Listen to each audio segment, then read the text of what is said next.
Fala galera, está começando mais uma aula da oficina e hoje a gente vai aprender sobre coesão textual. Pensa comigo, o que a palavra coesão te remete? Ou melhor, o que a palavra texto te remete? Texto vem de têxtil. Vocês já ouviram falar da indústria têxtil? O que é a indústria têxtil? É a indústria que cuida dos tecidos, da produção, da fabricação dos tecidos. Então nós temos uma ótima metáfora da indústria têxtil para a coesão textual. Por quê? Quando eu falo da indústria têxtil, a gente tem linhas soltas com linhas soltas que a gente pega uma agulha e vai costurando. E quando eu costuro essas linhas, eu tenho ali o meu tecido. Exatamente a mesma coisa acontece com o nosso texto. Nós temos frases soltas que os conectivos vão costurando para criar o nosso texto. Essa agulha que costura as frases do nosso texto é justamente a coesão textual. E é isso que a gente vai aprender hoje, a fazer um texto muito bem costurado, um texto ótimo para começar a escrever a nossa redação. Lembrando que coesão textual é a competência 4 do Enem e o seu primeiro objetivo quando começa a escrever uma redação que você está treinando para conseguir chegar no 1000 é tirar 200 pontos na competência 4, que é a competência de coesão textual. Porque se você pegar as estratégias de coesão e aplicar no seu texto, você alcança facilmente esses 200 pontos. Então a gente precisa minimizar os erros estruturais, porque essa é uma competência que a gente não pode tirar menos de 200.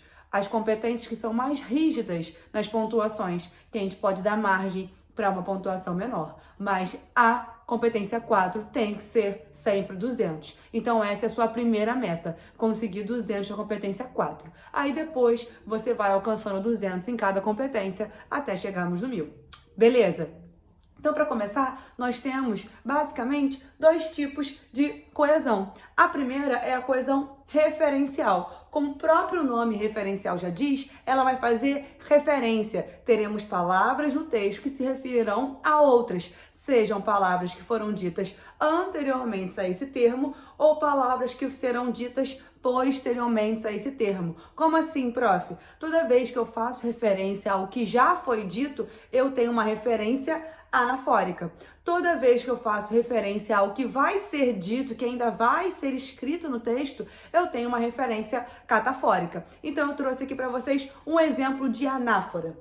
O racismo brasileiro é estrutural. Sendo assim, combatê-lo é o primeiro passo do caminho até uma sociedade mais justa. Reparem que esse O de combatê-lo está se referindo ao racismo brasileiro, beleza? Então, em vez de eu repetir, o racismo brasileiro é estrutural. Sendo assim, para combater o racismo brasileiro, o primeiro passo é o caminho a uma sociedade mais justa. Em vez de eu repetir racismo brasileiro, eu coloco um pronome, esse pronome o, que vai fazer referência a racismo e vai substituir. Por que eu preciso substituir? Porque você não pode repetir as palavras na sua redação. Pensa comigo, são só 30 linhas, então você precisa demonstrar competência linguística de conseguir escrever 30 linhas sem precisar repetir uma palavra, né? Imagina, se você precisa repetir a mesma palavra 3, 4, 5 vezes em 30 linhas, imagina quando você estiver escrevendo a sua monografia, que vão ter 100 páginas.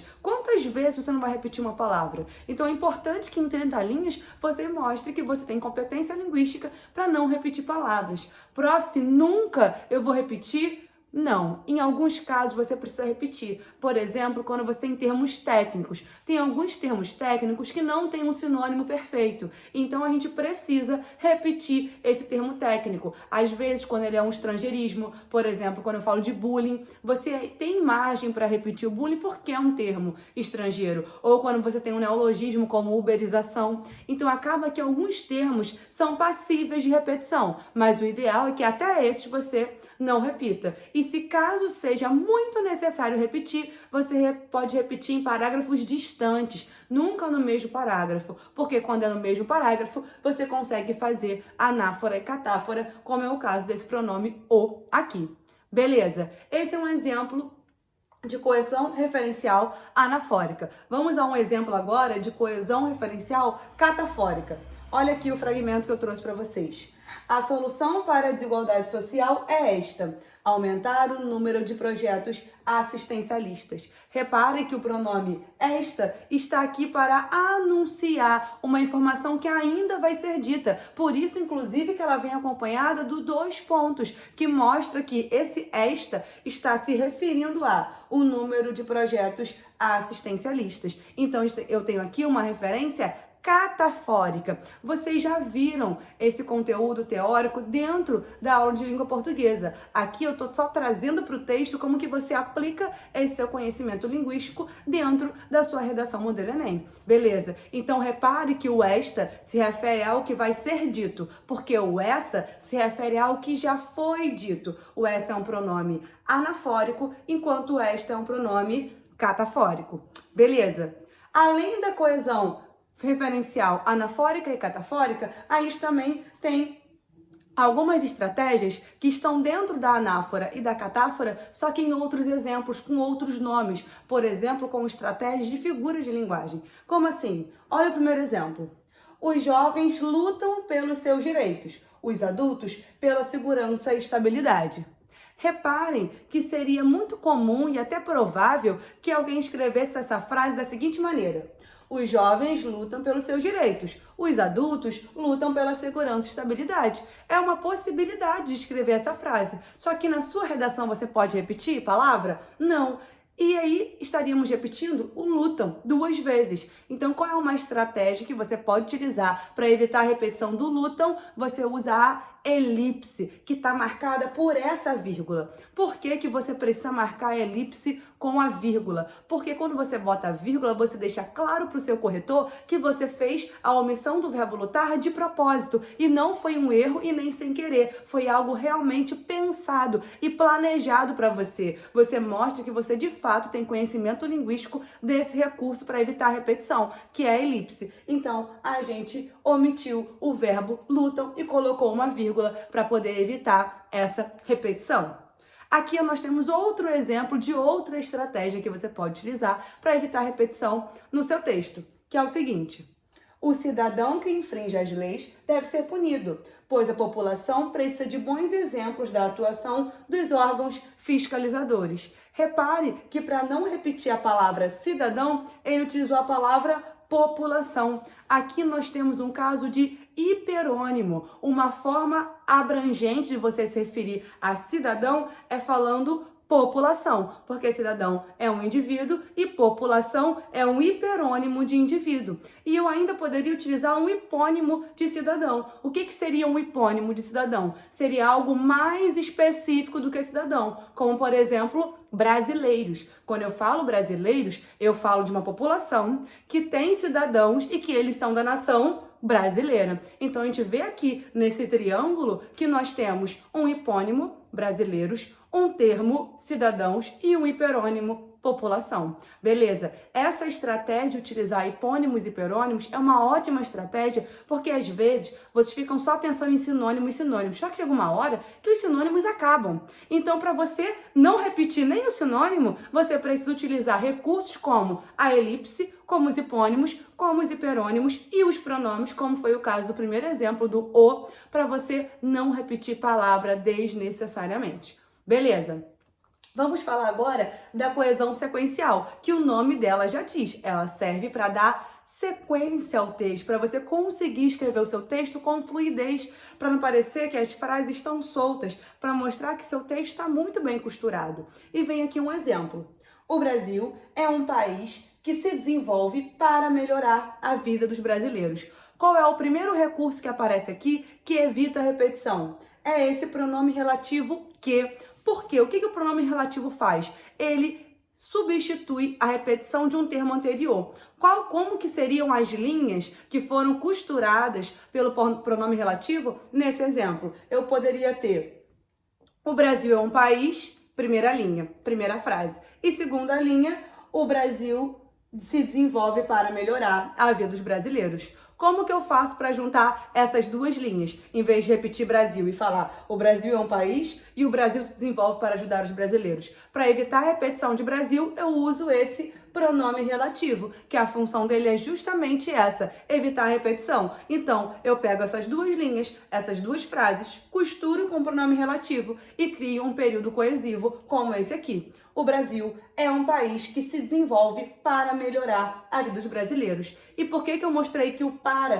também é um recurso coesivo? Porque aqui esse para está introduzindo uma oração subordinada adverbial final com a ideia de finalidade. Então ela também é um recurso coesivo para poder ligar essas orações dentro desse período composto por subordinação. Tranquilo? Belezinha? Então eu trouxe aqui para vocês um parágrafo para mostrar como que essas estratégias linguísticas se aplicam na nossa redação. E vocês podem ver que está sempre entre aspas, porque são fragmentos reais, tirados de redações reais. Beleza? E com esse parágrafo eu quero trazer para vocês o conceito de coesão interparagrafal e intaparagrafal. O que é interparagrafal? É entre parágrafos. Como que o segundo parágrafo se relaciona com o primeiro, como que o terceiro parágrafo se relaciona com o segundo e como que o quarto parágrafo se relaciona com o terceiro parágrafo. E prof, o primeiro parágrafo, ele não se relaciona com ninguém? Não, não se relaciona, porque não tem nada antes dele. Então, o primeiro parágrafo é o único que você não vai utilizar um conectivo de gancho. Os conectivos de gancho são justamente aquelas primeiras palavrinhas que vocês colocam em cada parágrafo, exceto no primeiro, para poder escrever uma redação muito bem estruturada e coesa, tá bom? Ah, prof, se eu não posso colocar um conectivo de gancho no primeiro parágrafo, eu coloco quem tá no primeiro parágrafo? Eu fico lá empacado, não consigo sair do primeiro parágrafo, não consigo escrever a primeira linha. Qual é a grande estratégia? Você inverte as orações. Você pega o adjunto adverbial que vem originalmente no final da frase e você coloca no início um adjunto adverbial de tempo, um adjunto adverbial de lugar. São os mais fáceis de você utilizar para começar a sua frase. Como, por exemplo, no Brasil, vírgula, é um adjunto adverbial de lugar. Ou, no século XXI, vírgula, é um adjunto adverbial de tempo.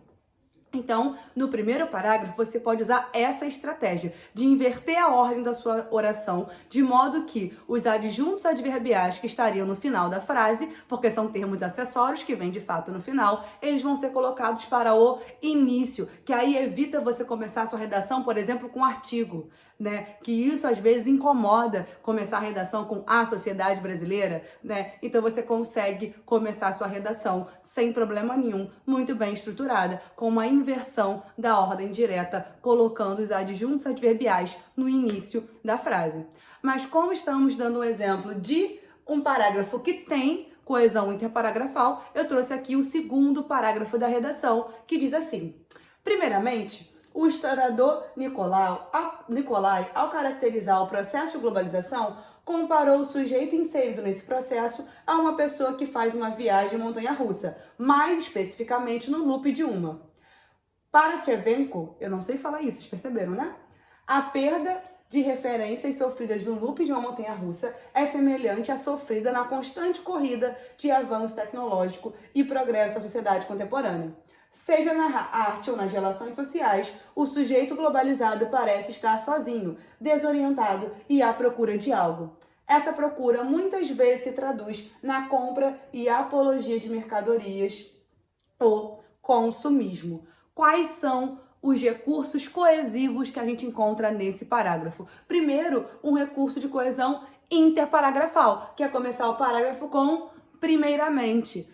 Lembrem-se de uma coisa: o objetivo de você colocar um conectivo de gancho em cada parágrafo é você mostrar que você tem um repertório diversificado de recursos coesivos. Por que eu tenho que fazer isso, prof? Porque para você tirar 200 na competência 4, você precisa ter um repertório diversificado. É essa palavra que diferencia 200 de 160. No 160 você tem um repertório de recursos coesivos. Agora, no 200 você tem um repertório diversificado de recursos coesivos. Então você precisa mostrar que você conhece várias estruturas e várias estratégias. E é por isso que você deve colocar conectivo de gancho em cada parágrafo. Porque cada parágrafo com conectivo de gancho significa 3 oportunidades que você tem de mostrar que o seu repertório é diversificado. Então, o ideal é que você utilize estratégias diferentes. Por exemplo, um hábito que vocês têm é colocar primeiramente e segundamente. Qual é o problema de primeiramente e segundamente? O problema é que, primeiro, não parece que você tem um repertório diversificado, já que você utilizou a mesma estrutura, ou seja, você pegou um advérbio, primeiramente, e depois, de novo, outro advérbio, segundamente. E qual é o segundo problema desse segundamente? Porque, a priori, na norma culta só tem primeiramente, não tem segundamente, terceiramente, etc. Só tem o primeiramente. Então, o ideal é que você troque a estrutura. Comece com primeiramente, depois coloque. Além disso, cabe salientar ainda, vale ressaltar também, vocês vão ver que na apostila de vocês tem lá uma tabela com várias estratégias de coesão interparagrafal. E aquelas estratégias foram tiradas de redações nota 1000. Como que as redações nota 1000 escrevem os seus conectivos de gancho? Quais são as estratégias que eles utilizam? Vocês vão ver que até tem a mesma estrutura sendo repetida, como em primeira análise e em segunda análise. Vocês vão achar esse exemplo lá. Mas lembre-se, se tem que ser diversificado, o ideal é que você utilize estruturas diferentes, como primeiramente e além disso, que foi o exemplo que eu dei ainda agora. Beleza? Então, olhe essa tabela para poder ter um maior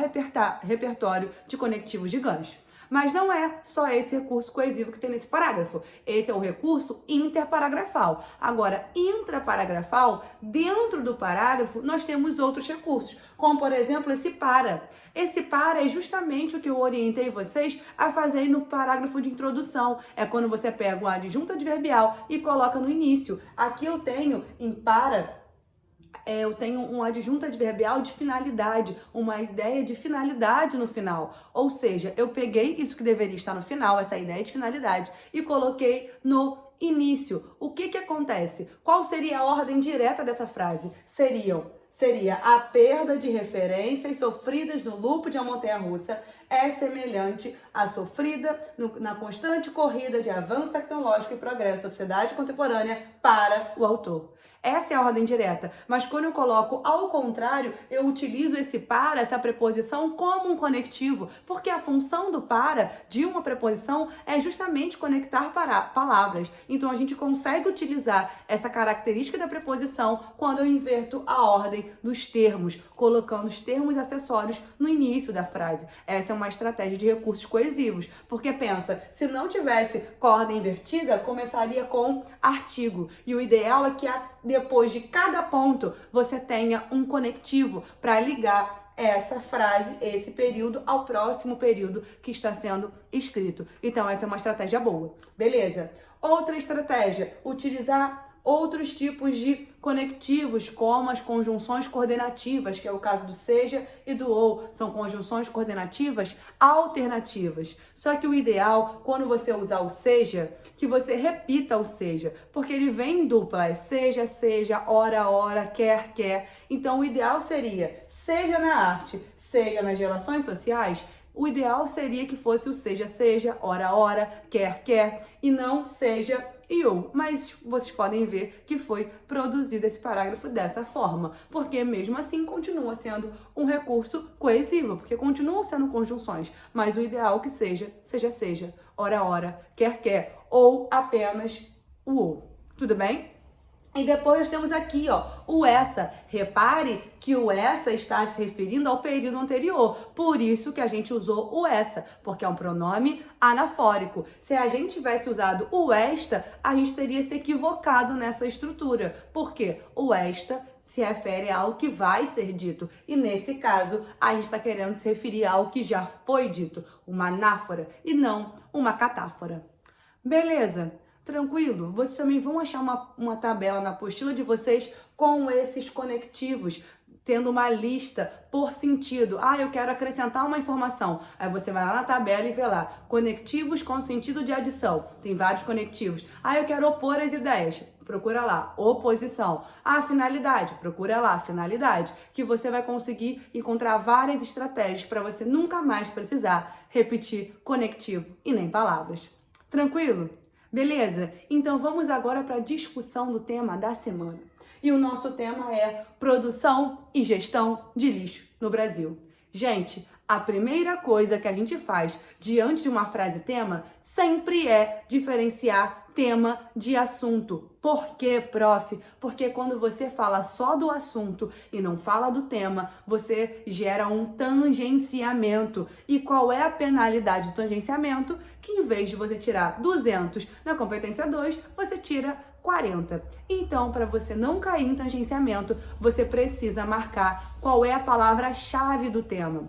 E olhando para a frase produção e gestão de lixo no Brasil, a gente percebe o seguinte: pô, se eu não falar sobre lixo, eu vou zerar a redação. Então, lixo não é o tema, lixo é o assunto, porque quando você foge do assunto, você zera a redação. Agora, quando você tangencia, você tira 40 na competência 2. Então, lixo é o assunto, não é o tema. Qual vai ser, então, o tema? Queridos, o tema está marcado pela conjunção coordenativa e. Tem tudo a ver, esse tema está na aula de coesão, né? Porque mostra a importância de uma conjunção. Por que a temática está sendo definida por esse e? Porque vocês geralmente pensam no assunto lixo e na hora vocês pensam em vários problemas de administração do lixo. O que a gente faz com o lixo, para onde ele vai, onde a gente coloca, se a gente recicla, se a gente não recicla. Automaticamente, quando a gente pensa em lixo, nós pensamos em problema de gestão, de administração da quantidade de lixo que o Brasil produz. Agora, o tema não é gestão de lixo, é produção e gestão de lixo. Então é fundamental que cada parágrafo de desenvolvimento trabalhe um desses tópicos. O primeiro vai falar sobre produção de lixo e o segundo sobre gestão de lixo. Você não pode falar só sobre gestão ou só sobre produção, senão você vai tangenciar o tema dessa redação. Beleza? Então, para a gente começar a nossa redação, eu trouxe aqui algumas estratégias de contextualização. E as duas primeiras são sobre documentários. O primeiro documentário é esse aqui, Trashed, para onde o nosso lixo vai. A gente já consegue perceber pelo subtítulo, para onde o nosso lixo vai, que é um documentário que mostra justamente o percurso que o lixo corre e para onde ele é lançado, jogado, acumulado e quais são as consequências disso. Esse é o resumo desse documentário. Agora, o Ilha das Flores, ele também mostra da onde vem o produto e até onde ele acaba, né, na produção de lixo. Só que ele tem algo que é muito interessante. Ele não fala do lixo que o brasileiro produz num volume absurdo. Ele fala a história de um tomate. Que ele pega assim, temos a plantação de tomate e para poder selecionar quais tomates serão vendidos ou não, na hora de você fazer a colheita do tomate, você escolhe esse presta para ser vendido e esse não presta. Então, o tomate passou por essa primeira triagem. Aí, beleza, o tomate saiu da fazenda e foi transportado até o sacolão. O dono do sacolão que vai comprar o tomate, ele escolhe quais tomates servem para ir para o sacolão e quais não servem. É a segunda triagem. Aí ele coloca lá para vender. A dona de casa, que é a protagonista do Ilha das Flores, que é um documentário, tem 13 minutinhos. Na apostila de vocês eu coloquei o link para vocês assistirem no YouTube esse documentário. Ela vai lá e olha no sacolão o tomate e faz a terceira triagem. Ela escolhe o que ela acha que está melhor. Ela leva o tomate para casa, guarda e no dia seguinte vai fazer um molho para o macarrão, um molho de tomate. Quando ela vai escolher pela quarta vez, né, a quarta triagem que o tomate passa é, poxa, eu escolhi esse tomate ontem, mas esse aqui tá com cheiro ruim, não vou usar não. Então ele pega esse tomate e joga no lixo. É a quarta triagem desse tomate. Depois que esse tomate vai pro lixo, ele chega lá no lixão. Onde? Na Ilha das Flores. E quando ele chega no lixão, nós temos, né, uma característica dos nossos lixões, nós temos próximo dele uma criação de porcos, né? Nós temos várias regiões cercadas para a criação de porcos perto do lixão, justamente porque eles se alimentam daquele lixo. Então, chega esse caminhão de lixo que tá com o tomate da protagonista dentro dele e ele dá para os donos daquele terreno que alimentam os porcos. Depois de passar pela quinta triagem, o tomate, que os donos dos porcos vão escolher quais tomates estão apropriados para os porcos comerem, eles escolhem quais estão apropriados. E depois de escolher a comida apropriada para os porcos, que já veio do lixo da quinta triagem, eles deixam o resto do resto para as famílias que moram ali naquele lixão se alimentarem. Então reparem que o que é dado para essas famílias foi julgado 5 vezes como inapropriado, tanto para as pessoas, quanto para a venda, quanto para os porcos. Então, queridos, esse documentário, ele fala muito mais do que simplesmente poluição ambiental, que a má gestão de lixo gera, mas ele fala também com descaso social, como que nós temos tantas famílias vivendo do lixo. Então, o lixo, ele é uma temática ambiental? Sim, mas também é uma temática social. Então, não esqueça disso na hora de trabalhar esse tema na sua redação. Outra contextualização que eu trouxe para vocês é uma com fato, do Césio 137. Acredito que vocês já conheçam essa história do Césio 137, que é um lixo radioativo que catadores de lixo encontraram e acharam interessante, porque era brilhante, né? Porque era uma luz que chamava atenção, levaram para casa, mostraram para seus familiares, para seus amigos e, depois desse fato, 4 pessoas morreram, inclusive a esposa e a filha do catador de lixo que trouxe o Césio 137 para casa, e 20 pessoas ficaram doentes por causa do contato com o Césio 137. Por que que isso serve para contextualizar a produção e gestão de lixo? Primeiro, porque era um lixo radioativo que foi descartado de maneira inadequada, por isso que os catadores de lixo tiveram acesso a eles. E segundo, de novo, condena a vulnerabilidade social das pessoas que vivem do lixo, porque se eles não precisassem vir do lixo, eles nunca encontrariam o Césio 137 e nunca teriam contaminado seus familiares, seus amigos e não teriam causado 4 mortes. Tudo bem? Então é uma forma de vocês contextualizarem. Outra forma de contextualização é com o filme Wall-E. Para quem não viu, é muito interessante, veja esse filme. É uma situação em que a Terra está tão poluída que não dá mais para a população habitar. Então a população vai para outro planeta e manda robôs para poderem limpar a Terra da quantidade de lixo que ficou aqui. O robô protagonista é esse aqui, o Wall-E. Então, vocês têm lá a história, né, por trás dessa crítica social, que ele se apaixona por outro robô e etc. Mas o que importa pra gente é, caramba, o que esse filme tá condenando, né? Lembrando que a arte imita a vida, de Aristóteles, lembra dessa citação? O que esse filme tá condenando? Tá condenando a nossa má gestão do lixo. Que ele tá dizendo, cara, vai chegar no momento que a gente vai ter que sair do planeta, porque está tendo tanto lixo nesse local, tá tão acumulado de lixo que vai virar insalubre para a habitação da sociedade, da humanidade. Então é uma crítica muito interessante através de um filme. E a última contextualização que eu trago para vocês é também criativa, porque é um poema de Manuel Bandeira chamado O Bicho. Para quem não conhece, eu trouxe aqui o poema para vocês. O bicho. Vi ontem um bicho na imundície do pátio, catando comida entre os detritos. Quando achava alguma coisa, não examinava nem cheirava, engolia com voracidade. O bicho não era um cão, não era um gato, não era um rato. O bicho, meu Deus, era um homem.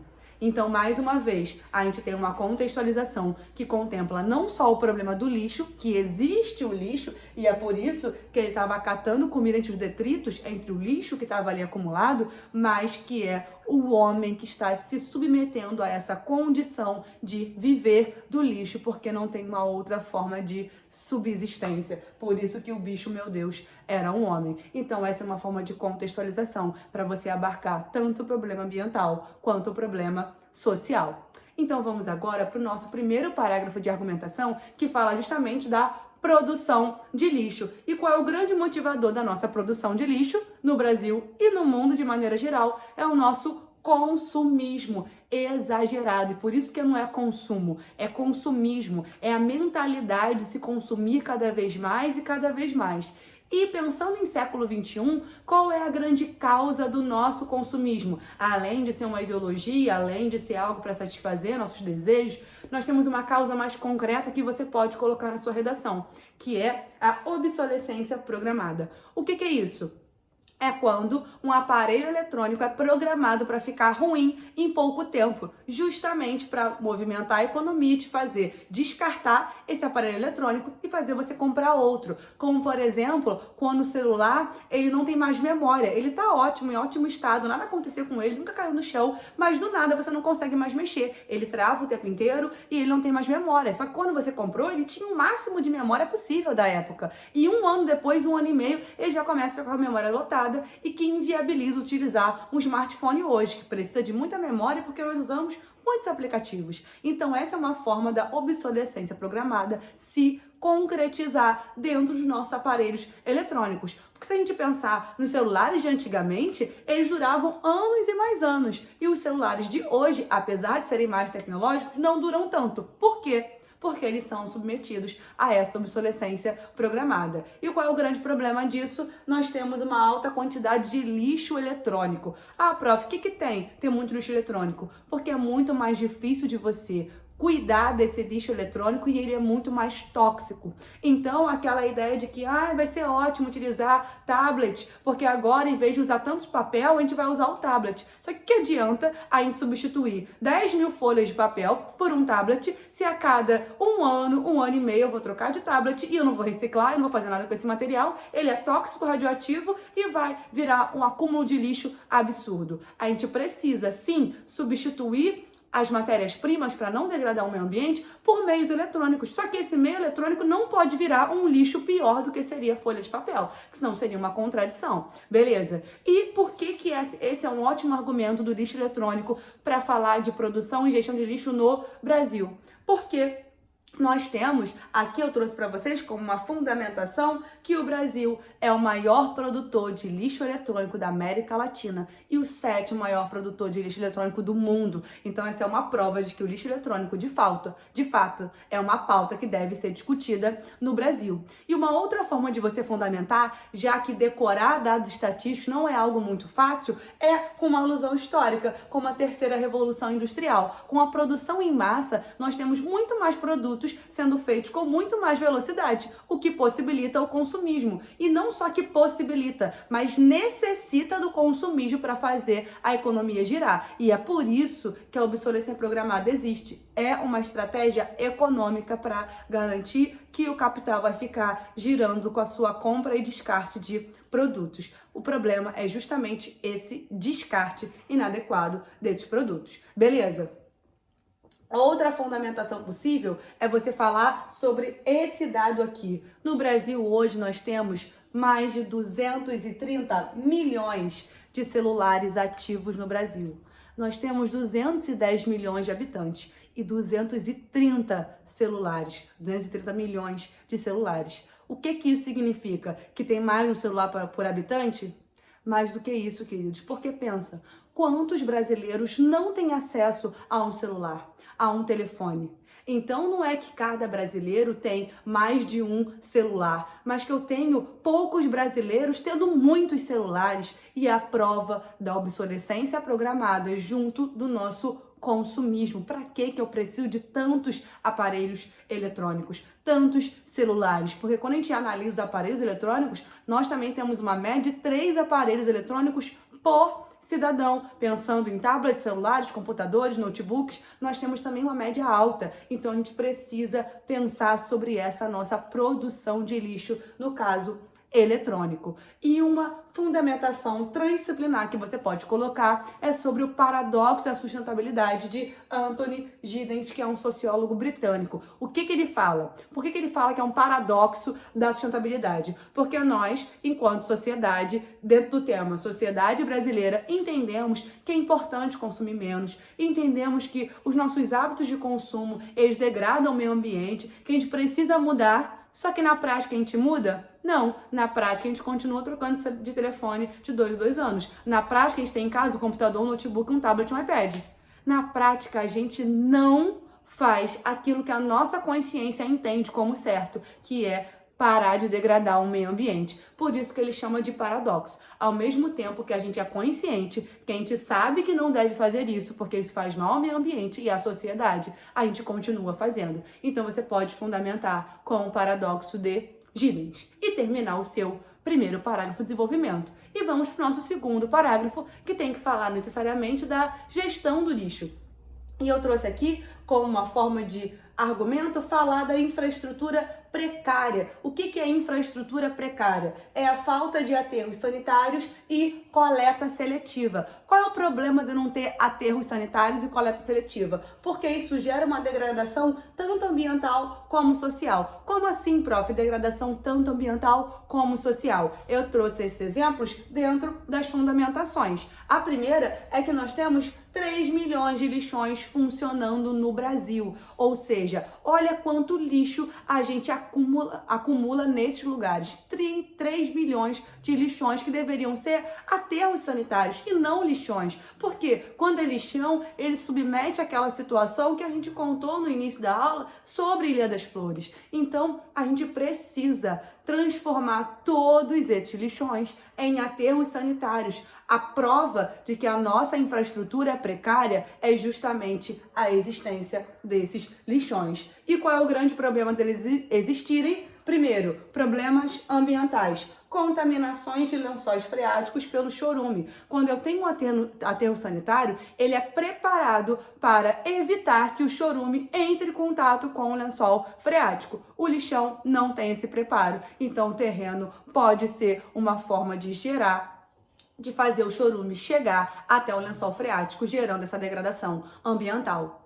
Outra consequência ambiental. Em 2050, haverá mais plástico do que peixe nos oceanos, segundo a ONU. Então, o nosso lixo, os nossos plásticos que estão indo para o oceano vão contabilizar mais do que os peixes. Tanto que nós temos vários movimentos que falam especificamente do plástico no oceano, como a proibição da venda e do fornecimento de canudos plásticos que foram substituídos ou por de metal ou por de papel. É uma forma de você tentar diminuir esse dado? Sim, mas era suficiente? Ainda não, porque nós temos muito mais plásticos que estão chegando nos oceanos. Uma outra estratégia foi proibir os supermercados de darem sacolas plásticas. Então, se você quiser, você vai comprar por elas e eles vendem outras bolsas reutilizáveis para isso. Então, essa também é uma estratégia. Essas estratégias mostram que a gente está pensando nisso, que a gente está se preocupando. Só que a nossa preocupação não está sendo proporcional à quantidade de problemas. Se eu tenho 3 milhões de lixões, eu preciso de uma solução, uma gestão proporcional a essa demanda de lixo. Beleza? E uma terceira consequência é o desmatamento para a produção de papel, porque a gente desmata muito rápido a produzir papel, só que até essa planta, nessa árvore, nascer e crescer de novo, demora muito tempo. Então, essa degradação ambiental, ela é problemática também. E o que poderia facilitar a reciclagem de tudo isso é justamente a coleta seletiva que a gente não tem em várias regiões do país. Então, trouxe uma outra fundamentação para mostrar os desdobramentos dessa consequência social. Eu trouxe primeiro esse dado aqui. Nós temos 400 mil catadores de resíduos sólidos no Brasil. Somando os catadores aos seus familiares, são mais de 1 milhão de brasileiros vivendo do lixo. E repare, esse dado, ele só analisa as pessoas que geram renda oficialmente a partir do lixo. E quantas outras pessoas, como aquelas do documentário Ilha das Flores, como aquele homem que está no poema de Manuel Bandeira, que não ganham dinheiro em cima do lixo, mas que eles vivem de subsistência, eles se alimentam do lixo de maneira desesperada. Então esse número aqui é muito maior, só que é muito mais difícil de contabilizar todo mundo que se alimenta do lixo, que vive do lixo de maneira só subsistir e não de lucrar em cima do lixo. Então, a gente vê como é, de fato, alarmante essa quantidade de brasileiros que vive do lixo, seja com algum tipo de lucro, como os catadores oficiais de lixo, que revendem aqueles materiais recicláveis, por exemplo,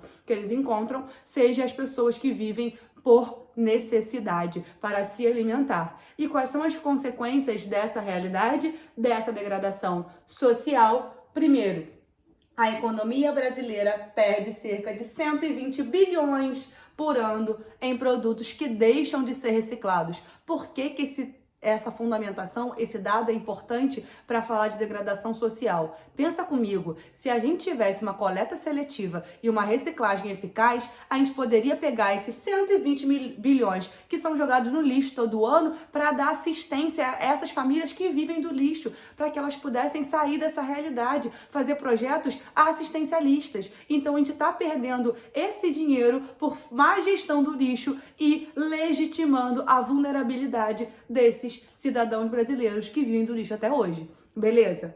Outra consequência são as doenças advindas do lixo, porque geram várias doenças. Aquela região ela é um alto foco e índice de proliferação de doenças. E são justamente as pessoas mais vulneráveis que, obviamente, não têm um plano de saúde, que dependem do SUS para poder ter a sua saúde feita, que são aquelas que não têm uma alimentação que cria um organismo suficientemente protegido por seus anticorpos, ou seja, são os vulneráveis dos vulneráveis que são submetidos a essas doenças, que são consequências do contato com lixo. Outra consequência social da má gestão de lixo. E uma terceira consequência da má gestão do lixo é a educação inexistente ou ineficiente. Por que isso? Porque acaba que essas crianças, ou melhor, muitas das crianças que vivem do lixo são crianças que têm os pais, os responsáveis, sua família, que vive naquele sistema. Então, para que ela também consiga se alimentar, ela evade a escola e vai viver também do lixo. Seja por desestímulo, porque não acredita que vai sair daquela situação, seja porque ela vive de fato como renda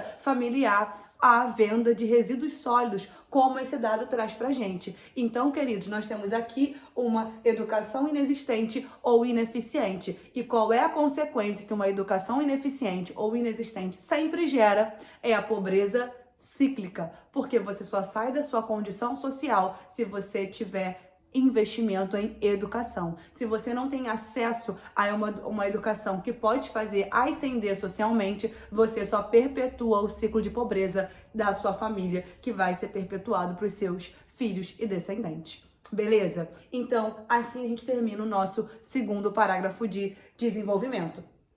E vamos agora para as propostas de intervenção. É claro, se eu estou falando de lixo, eu preciso do meio ambiente, do Ministério do Meio Ambiente. Agora, prof, por que você colocou também o Ministério da Educação? Porque eu quero que o Ministério do Meio Ambiente faça um projeto de conscientização.